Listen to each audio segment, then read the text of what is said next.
Tots sabeu que som aquí, la gent de SOS Costa Brava, la gent de Salvem Begur, ecologistes en acció de Catalunya, per denunciar que estan destruint les muntanyes de Begur, malgrat que en part estan protegides.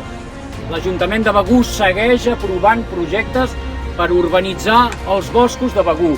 Han destruït, han desforestat 3 hectàrees de la muntanya de Sarriera i l'han transformat en una muntanya de formigó. És el pitjor atemptat dels últims 40 anys que ha tingut aquest municipi i jo crec que bona part de la Costa Brava.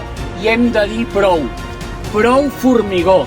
I avui nosaltres demanem a l'Ajuntament de Begur que deixi de fer d'immobiliària.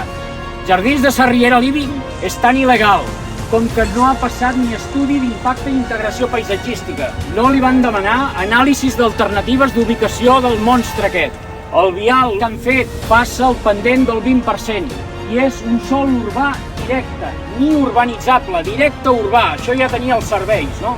Si l'Ajuntament de Begur s'estima el seu territori, pot perfectament aturar en 24 hores qualsevol actuació urbanística. Ens deien que no es podia salvar Begur. Doncs ja ho veieu, 87 urbanitzacions eliminades de cop amb la Generalitat.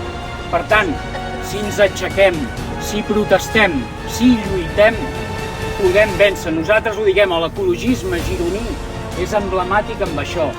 Si lluites, pots perdre, però si no lluites, estàs perdut. I nosaltres seguirem lluitant per salvar Sarriera, Begur i tota la Costa Brava.